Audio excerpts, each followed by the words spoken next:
السلام علیکم ورحمۃ اللہ وبرکاتہ۔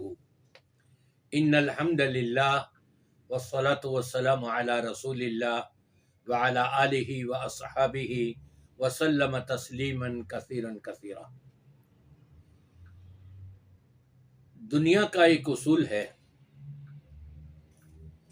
رب تبارک و تعالی اپنے ان بندوں کو کہ جو ازدواجی زندگی میں قدم رکھ لیں اور اللہ اولاد کی نعمت سے ان کو نواز دے، اگر والدین سیدھے رہیں گے تو یقیناً بچے جو ہیں وہ بھی سیدھے سیدھے چلیں گے۔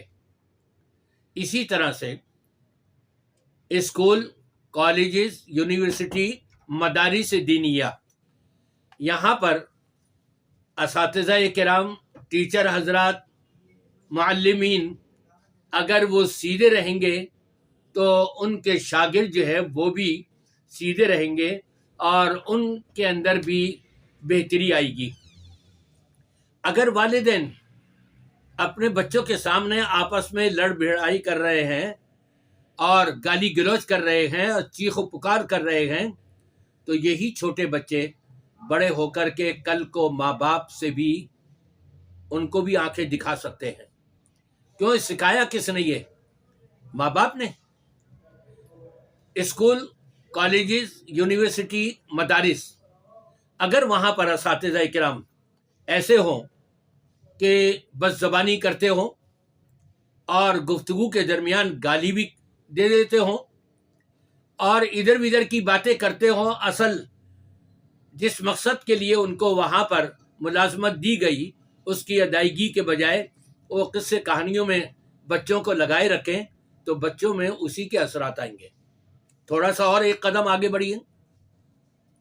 علماء کرام اگر یہ سیدھے رہے تو عوام بھی سیدھی رہے گی، اور اگر علماء کرام کے اندر ٹیڑھ پن آ گیا تو یقیناً عوام تو انہی کی پیروی کریں گے اور علماء سے بھی زیادہ ٹیڑھ پن ان کے اندر آ جائے گا۔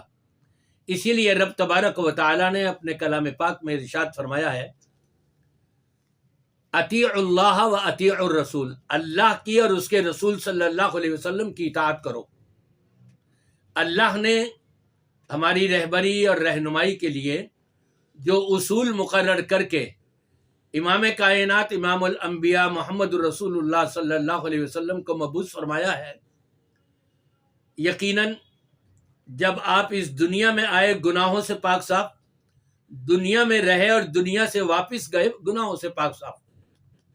ایسا استاد، ایسا معلم، ایسا رہبر آپ کو کہیں اور نہیں ملے گا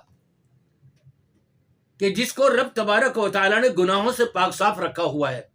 اس لیے حکم دیا قرآن پاک میں، اطیع اللہ و اطیع الرسول، اللہ کی اور اس کے رسول پاک صلی اللہ علیہ وسلم کی اطاعت اور فرما برداری کرو۔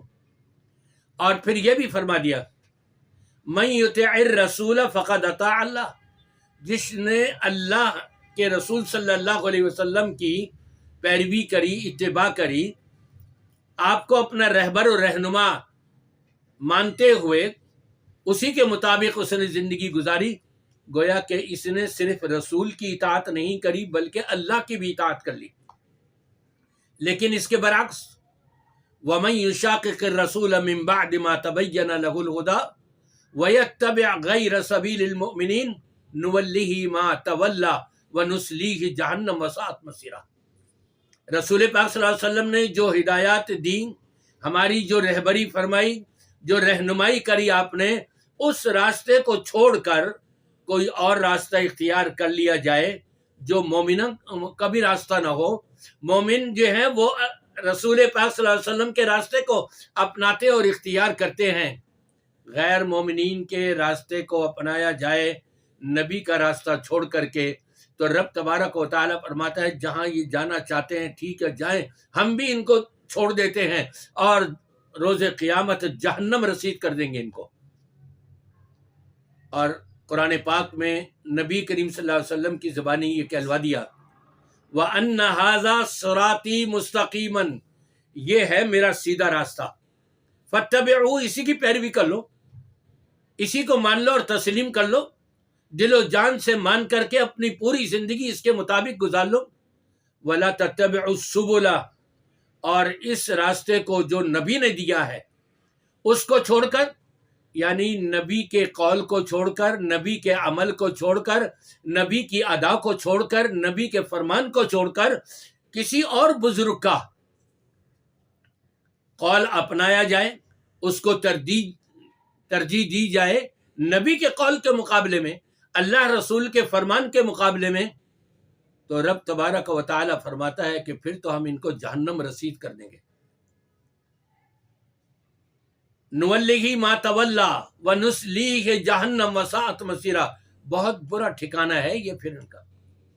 آج کیا ہو رہا ہے عام طور پر بالخصوص ہمارے پاکستان میں، آپ کو 98% علماء کی بات کر رہا ہوں میں، عوام کی نہیں، 98% آپ کو وہ علماء، وہ خطبہ، وہ بابے ملیں گے کہ جو نبی کریم صلی اللہ علیہ وسلم کی تعلیمات سے ہٹ کر اس سے روگردانی کرتے ہوئے اپنے باباؤں کو، اپنے اماموں کو، اپنے پیروں کو، اپنے بڑوں کو، بزرگوں کو، ان کو نبی سے زیادہ رتبہ دے دیا کہ انہوں نے جیسے سمجھایا ہم تو ایسے کریں گے، باقی ہمیں کسی کی ضرورت نہیں. جبکہ ہم سب کا یہ ایمان ہے کہ ہمارا دین مکمل ہے اور ہمارا دین ہمارے نبی پاک صلی اللہ علیہ وسلم پر مکمل ہوا، اور رب تبارک و تعالی نے فرمایا الیوم اکملت لکم دینکم واتممت علیکم نعمتی ورضیت لکم الاسلام دینا. آج کے دن میں نے تمہارے دین کو کامل و مکمل کر دیا. ہمارے نبی پاک صلی اللہ علیہ وسلم سے پہلے جتنے بھی انبیاء اور رسول آئے کسی کے بارے میں نہیں فرمایا، کسی کو دی ہوئی شریعت کے بارے میں قطعی طور پر یہ ارشاد نہیں فرمایا. یہ امت محمد کے لیے فرمایا گیا ہے کہ تمہارے دین کو آج میں نے کامل و مکمل کر دیا، اسی سے میں راضی ہو گیا ہوں اور اسی کو میں نے پسند کر لیا ہے، وہ ہے دین اسلام. ان الدین عند اللہ الاسلام. لہذا اس کی پیروی کی جائے. قرآن ہے، نبی نے فرمایا تھا ترکت فیکم امرین لن تضلوا ما ان تمسکتم بہما کتاب اللہ و سنتی. میں تمہیں دو چیزیں چھوڑ کر کے جا رہا ہوں، ایک اللہ کی کتاب اور ایک اپنی سنت. جب تک ان دونوں کو مضبوطی سے تھامے رہو گے ہرگز ہرگز گمراہ نہیں ہوگے. کیا ہی اچھا ہو فقہ حنفی والے ہوں، فقہ شافی والے ہوں، فقہ مالکی والے ہوں، فقہ حنبلی والے ہوں، اپنے اپنے امام کو دیکھ لیں کہ انہوں نے ہم کو کیا تلقین کری اور کیا اصول ہم کو بتائے.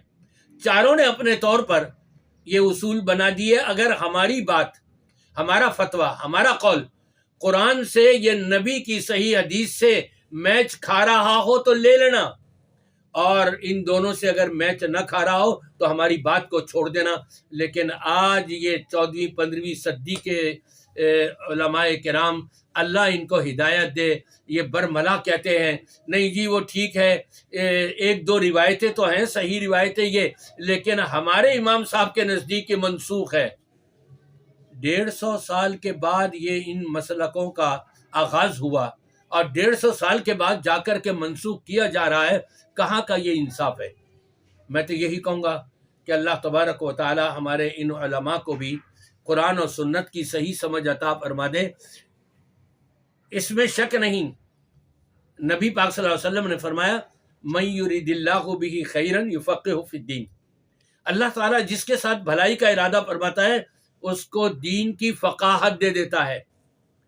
فقاہت کو سمجھی، فقہ کو سمجھی ہے کیا؟ چاروں اماموں نے سمجھایا فقہ کو کہ ہماری فقہ اگر قرآن اور نبی کی حدیث سے میچ کھا رہی ہے تو لینا، اور اگر نبی کی صحیح حدیث سے یا قرآن سے میچ نہ کھا رہی ہو تو مت لینا. قرآن کہتا ہے ماؤں کو چاہیے والوالدات یرضعن اولادہن حولین کاملین، ماؤں کو چاہیے اپنے بچوں کو مکمل 2 سال دودھ پلائیں. اور آج کی فقہ کیا کہتی ہے؟ نہیں جی نہیں، ہم تو فلاں فقہ کے ماننے والے ہیں، ہمارے امام صاحب کے نزدیک 2.5 سال ہے لہٰذا ہم تو 2.5 سال کا فتویٰ دیں گے. انا للہ و انا الیہ راجعون. یہ ہیں وہ علماء کہ جو قرآن کی واضح آیت کو چھوڑ کر نبی کریم صلی اللہ علیہ وسلم کی صحیح احادیث کو مانتے ہوئے کہ ہاں یہ صحیح روایتیں ہیں، پھر ان کو چھوڑ کر اپنے امام، اپنے بزرگ، اپنے بابا، اپنے بڑے، اپنے استاد اور اپنے ملا مولوی اور اپنے مفتیوں کے اقوال کے اوپر چل رہے ہیں۔ اللہ انہیں بھی ہمیں بھی سب کو صحیح معنوں میں قرآن و سنت کی ہدایت نصیب فرمائے، اور قرآن و سنت کے اوپر ہی مرتے دم تک اللہ ہم سب کو اس پر گامزن رکھے۔